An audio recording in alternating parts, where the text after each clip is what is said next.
Vamos falar agora do modelo de Bohr, modelo atômico. Nós falamos de Dalton, que achava que foi o primeiro modelo experimentalmente, né? Ele imaginava que cortando uma barra ia chegar num ponto, sempre cortando na metade, ia chegar a um ponto que não ia mais conseguir dividir, então ele achava que o átomo era indivisível, indestrutível e era homogêneo, seria a menor parte da matéria.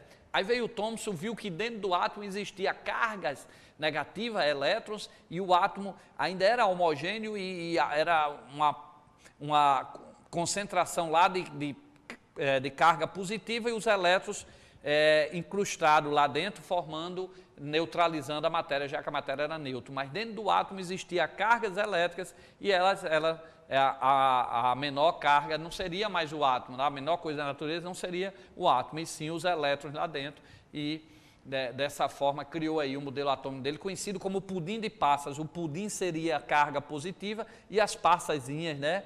Tá? Lá nele, a azeitonazinha seria os elétrons, tá? Se fosse uma pizza aí. Aí veio Rutherford, através do experimento, nós explicamos há pouco tempo, ele viu que o átomo era um grande vazio, era a eletrosfera onde estavam os elétrons, e existia um núcleo muito pequeno que era positivo, tá certo? E era responsável pela massa do átomo. Então o núcleo é responsável pela massa do átomo e a eletrosfera pelo tamanho, pelo volume do átomo, ok? Era um grande vazio o átomo. Só que no modelo de Rutherford, ele dizia que o elétron girava, nós vamos já ver aí num videozinho, só que quando o elétron gira, nós sabemos que qualquer carga em movimento, ela cria uma onda eletromagnética. E a onda, ela leva energia. Então, se o elétron está girando, ele ia perder essa energia, tá certo? Então, ele ia perder esse movimento, porque ele é uma carga elétrica, ele ia perder esse movimento. Como o núcleo está os prótons positivos e o elétron negativo, ia ter uma força de atração, a força de Coulomb, né, entre duas cargas, mais com menos se atrai, o elétron ia cair lá no núcleo. E isso ninguém sabia explicar, porque se o elétron caísse no núcleo, acabava o átomo não era o que Rutherford dizia. Então Rutherford, através do seu experimento, que nós vimos aqui, bombardeando com partículas alfa, ele observou que o átomo era vazio e uma outra partícula alfa batia em alguma coisa pequena que ele chamou de núcleo, o núcleo positivo e o elétron negativo. Tudo bem, mas ninguém sabia explicar, porque naquela época já tinha a ideia que se os elétrons estão em movimento, eles emitem uma onda eletromagnética. A onda eletromagnética são cargas elétricas em movimento. Dependendo da frequência de movimento dessas cargas, eu vou ter uma radiação com maior frequência, que pode ser, por exemplo, um raio-x, uma ultravioleta ou uma infravermelha, se ele tiver energia menor, tá certo? Então, o elétron em movimento, ele cria uma onda eletromagnética. Cargas em movimento cria ondas eletromagnéticas. O elétron em movimento está lá na eletrosfera, ganha elétron, ganha energia, passa para outra mais distante e retorna para dele. Quando retorna, carga em movimento, cria uma onda eletromagnética. Essa onda eletromagnética, ela leva energia. Se ela leva energia, não tinha como explicar esse modelo de Rutherford, os elétrons estão girando ao redor do núcleo, porque se ele emite energia, ele ia perder essa energia e ia haver o colapso, que ele ia cair lá no núcleo, já que ele é negativo, ia ser atraído pelo positivo. Aí Bohr veio. Então Bohr vai explicar exatamente o que é que ocorre com os elétrons na eletrosfera. Então ele vai explicar a eletrosfera. Nós vamos passar um videozinho aí, ó, acompanha aí esse videozinho para fixar mais o que a gente quer dizer. Passa aí, Clebson, Jonathan, os homens de Açu. Olha aí, um elétron em movimento, ó, ele cria uma onda eletromagnética. Então, segundo Rutherford, se o elétron está girando ao redor do núcleo, ele gera uma onda eletromagnética. Ele ia perdendo energia, ó, como ele é negativo e o núcleo é positivo, ó, ele ia lá, acabava o núcleo, mas o núcleo existe, não acaba. Então, tinha que explicar isso. Volta aí esse videozinho para a gente entender aí, só mais um pouquinho. Ó, um elétron em movimento, qualquer carga em movimento cria uma onda eletromagnética que leva a sua energia. Então, segundo Rutherford, o elétron estava girando, então ele estava criando essa onda. Então, o elétron é negativo, o núcleo positivo, ele ia perdendo energia, ia cair, ó, acabou o átomo, só que o átomo não acaba. Então, tinha que explicar isso daí que Rutherford fez. Então, vai para cá, vem comigo. Aí, o que foi que Bohr disse?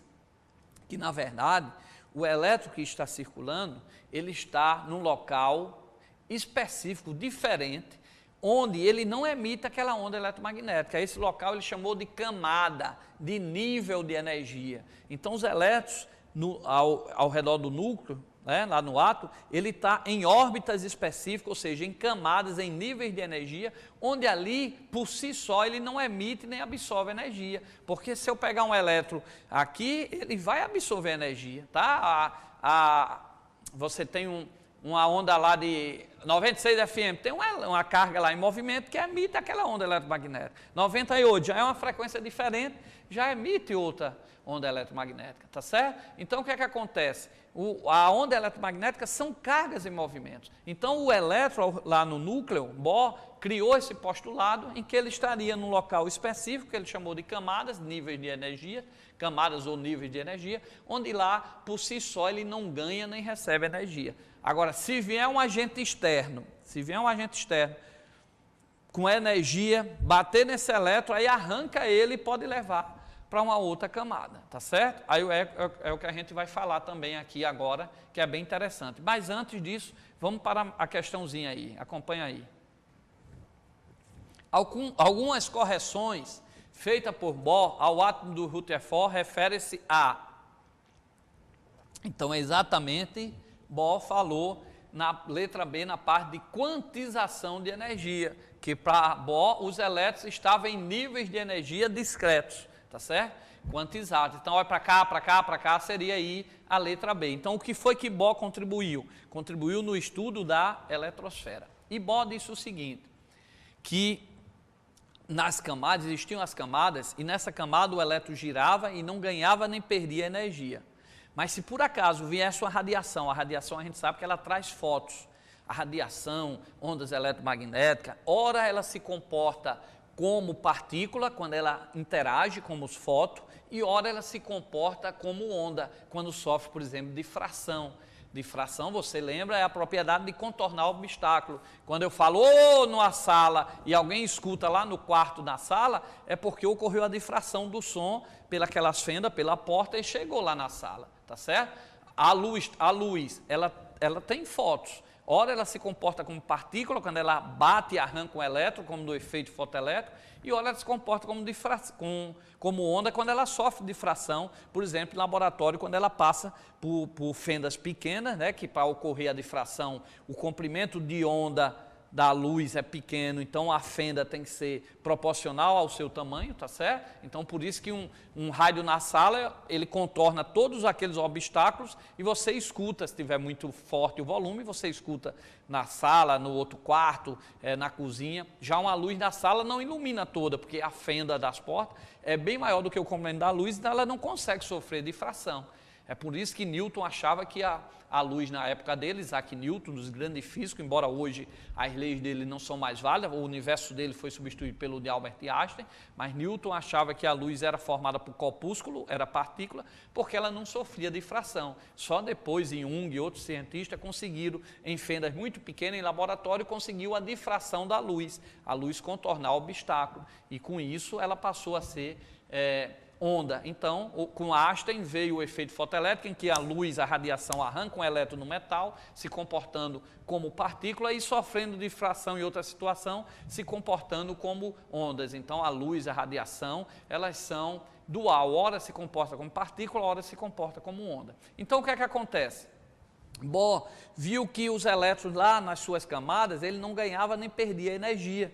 Então, através desse postulado, ele criou um caminho lá, um canto, em que o elétron girava e não perdia energia. Porque se eu botasse um elétron para girar aqui normal, é uma carga em movimento, ele cria uma onda eletromagnética, a onda transporta energia, a gente estuda isso, essa energia não sai do nada, se a onda está levando energia, está tirando o movimento do elétron. Ele ia parar e ia ser atraído pelo núcleo positivo, como a gente viu aí, e acabava o átomo, o colapso. Então, se não acaba, Bohr criou este postulado em que ele estava num canto que não perdia nem ganhava energia por si só, e isso ele chamou de camada ou nível de energia.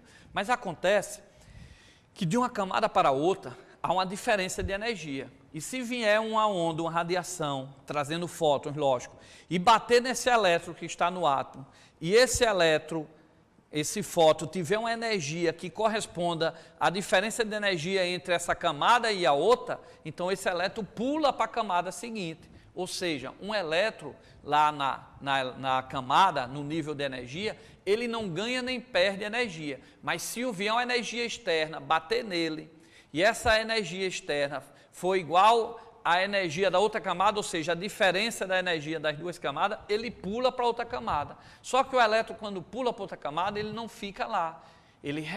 Ele volta. Quando ele volta, ele devolve aquela energia ganha em forma de onda eletromagnética. Então, por exemplo, a nossa luz,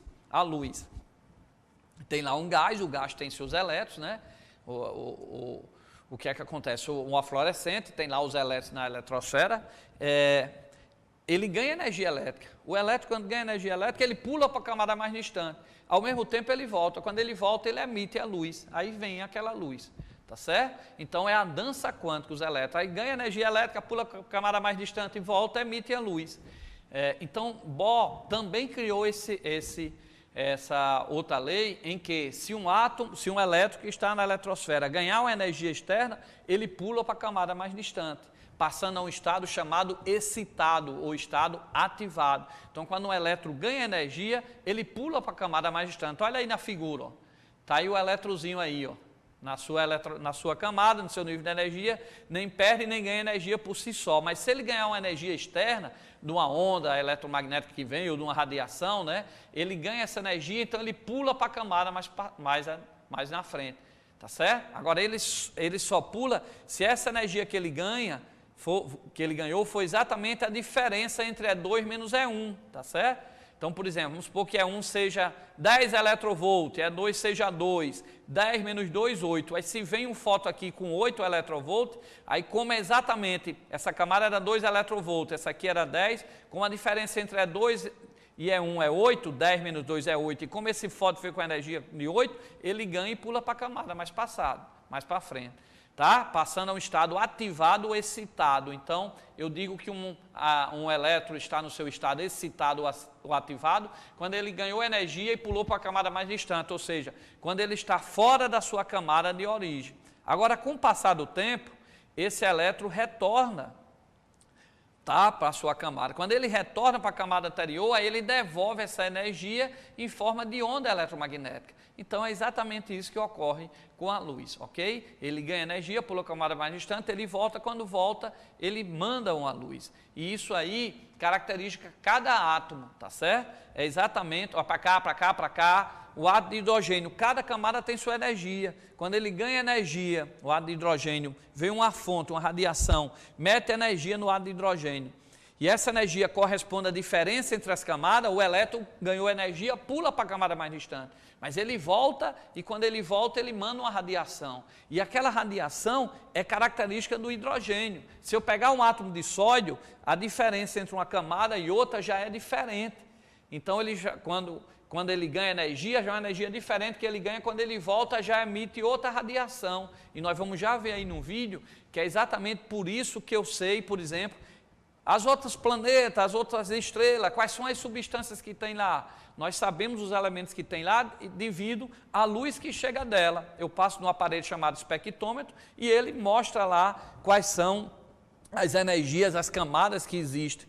Aí eu vou lá no laboratório, como eu já sei qual é a do hidrogênio e nós vamos já ver a do sódio, aí a gente vai lá e olha que elemento corresponde que existe naquele planeta, naquela estrela. Então, através da luz que vem de lá. Então, essa parte, cada elemento químico, ele tem, pronto, quando a gente chega numa mercearia, num supermercado, cada produto não tem seu código de barra, então cada elemento químico, devido a ter camadas diferentes, com energia diferente, e os elétrons pulam de camadas diferentes, então cada elemento químico forma o seu código de barra. Então se vem uma luz e formou um código de barra, eu já sei que lá naquela estrela tem o hidrogênio, porque quando eu peguei aquela luz, passei num aparelho lá e dividi, eu observei que corresponde ao código de barra do hidrogênio. Nós vamos já passar um videozinho aí para ver. Então, exatamente, volta aí a telinha, ó, exatamente aí no computador, ele ganha energia, pula, em seguida ele retorna. Quando ele retorna, ele devolve em forma de luz, caracterizando o elemento. Por exemplo, ó, tá aí, ó, nós temos aí o hidrogênio, ó. Se vocês observarem aqui, o hidrogênio, ó, ele tem esse espectro. Ó. Então, quando vem uma luz que eu passo lá no espectrômetro e aparece essa figura aqui, eu sei que aquela estrela, aquele planeta tem o hidrogênio. Se aparecer essa outra figura aqui, ó, esse outro código de barra, como eu disse, fazendo analogia, eu sei que ali existe o mercúrio. Se aparecer isso aqui, ó, é o sódio. Então, devido às camadas, quando eu passo a luz que vem num espectrômetro, e o que vai aparecendo aqui, o seu código de barra, ou seja, o seu espectro, eu sei qual é o elemento, ok? Então, por exemplo, aqueles fogos de artifício, às vezes você vê verde, vermelho, azul, é porque você colocou metais diferentes. Aí com a explosão lá em cima, os elétrons ganham energia, pula para a camada mais distante, depois retorna para suas camadas, aí manda suas cores específicas. Então, aqui ó, o sódio já é amarelo, então dependendo do metal que eu coloco, ele vai, ganha energia na hora da explosão, ó, vem energia externa, o elétron pula para a camada mais distante, depois ele retorna normalmente para a sua de origem e devolve essa energia ganha, tá? Devolve essa energia, dependendo aqui para a camada que ele volta, ele devolve essa radiação, pode ser em forma de luz visível e forma o seu espectro. Vamos ver aí um videozinho, tá? Vamos ver aí um videozinho e em seguida a gente vai fazer exercícios como é que cai isso no vestibular, no Enem. Acompanha aí esse vídeo aí, ó. Aí está o hidrogênio, o hidrogênio ali de azul, um gás hidrogênio, e eu vou aí, não tem nenhum eletronvolto, eu estou colocando agora radiação nele. Ó. Os elétrons estavam lá na sua camada de origem, eu comecei nessa fonte que está aparecendo aí, ó, EF, eletronvolto, eu estou emitindo um canhão com radiações, ó, e o elétron está lá na camada de hidrogênio girando. Ele não passa para outra camada, porque para passar para outra camada ele tem que ganhar energia igual a 10,2. Ó. Quando eu emito energia igual a 10,2, ó, o elétron do hidrogênio que estava na sua camada passeando normalmente, ele vai pular para a camada seguinte, ó, porque chegou um fóton lá que vai bater nele, ó, e leva ele para a camada seguinte, tá certo? Então ele agora passa para o estado ativado, excitado. Só que esse elétron ele vai retornar para a sua camada de origem, ó, retornou. Quando ele retorna, ele emite uma luz, uma característica, ele emite uma energia de volta, uma onda eletromagnética, está ali, ó. Tá certo? E essa camada de 1 para 2, a essa energia corresponde ao hidrogênio. Se for o sódio de uma camada 1 para a camada 2, a energia não é mais 10,2, é outra. Então ele emite outra cor. Então, essa é uma diferença característica do átomo de hidrogênio. Aí tem aquela formulazinha, depois a gente vai fazer aqui uns cálculos mostrando. Aí você conhece o comprimento de onda do hidrogênio exatamente devido a isso. Ó. Então você pegou ali num tubo ali de lâmpada, ó, gás hidrogênio, bombardeou aí com a radiação com 10,2 eletronvolts, ele pulou, passou ali pelo espectrômetro, ó, e sempre aparece aí o seu código de barra, tá? Então aparece aí as camadas específicas. Então quando vem uma luz de fora num planeta que passa pelo espectrômetro e aparece essa raia aí, eu já sei que aquele planeta tem hidrogênio lá, porque corresponde ao espectro do hidrogênio, ou seja, ao código de barra do produto hidrogênio, ok? Então é para cá, para cá, para cá, vestibulando. Beleza? Então é isso que ocorre entre as camadas, eu consigo identificar os elementos. Então nós vamos fazer aqui um exercício, tá certo? Exatamente com relação a esse assunto. Acompanha aí, na telinha. No esquema abaixo, um elétron saltando de K para L deve. Então ele deu aí um núcleo e deu a eletrosfera, é 1 e é 2. Ele quer que um elétron salte de K para L. Primeiro a gente já viu que quando o elétron ganha energia, ele pula para a camada mais distante. Então, para ele saltar de K para L, o elétron tem que absorver uma energia, tá? Igual a E2 menos E1, tem que ser exatamente a E2 menos E1. Se for uma energia maior do que E2 menos E1, não corresponde. Por exemplo, se E1 for 2 eletronvolts e E2 for 10 eletronvolts, 10 eletronvolts menos 2 eletronvolts vai dar 8 eletronvolts. Então, esse elétron, para pular para a camada mais distante, ele tem que ganhar 8 eletronvolts. Se ele ganhar 9, ele não pula. Ele só pula exatamente com a diferença. Então, no esquema abaixo, um elétron saltando de K para L deve, para saltar de K para L, ele deve o quê? Primeiro ganhar energia, e essa energia tem que ser E2 menos E1. Então, resposta, absorver uma energia, E2 menos E1. Ok? Próxima questão. Ora, pessoal, a próxima questão que nós temos aí fala exatamente desse mesmo assunto relacionado ao átomo de Bohr. Ele diz assim, ó, analise o seguinte texto. Todos os tipos de átomos, quando excitados, poderão emitir ondas eletromagnéticas correspondentes aos espectros visíveis, ultravioletas e etc. Estas emissões podem ser analisadas pela espectroscopia. Cada emissão proveniente de um átomo pode ser decomposta e fotografada, produzindo-se um conjunto de raias ou bandas.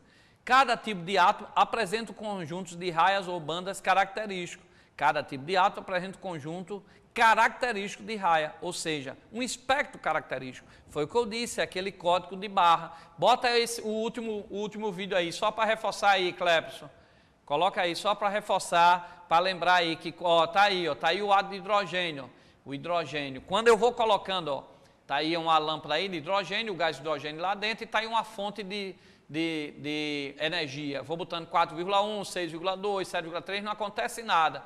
Quando eu coloco 10,2, que é a diferença entre as camadas do hidrogênio, aí o elétron já pula para outra camada. Ó, tá aí o elétron girando na camadinha dele normal, ele só pula para lá se tiver exatamente em 10,2. As outras energias passam, ele nem sente. Mas se for um fóton exatamente com 10,2, que é a diferença entre as duas camadas do elemento hidrogênio, então o elétron pula para a camada mais na frente. Quando ele pula, ele passa um estado excitado.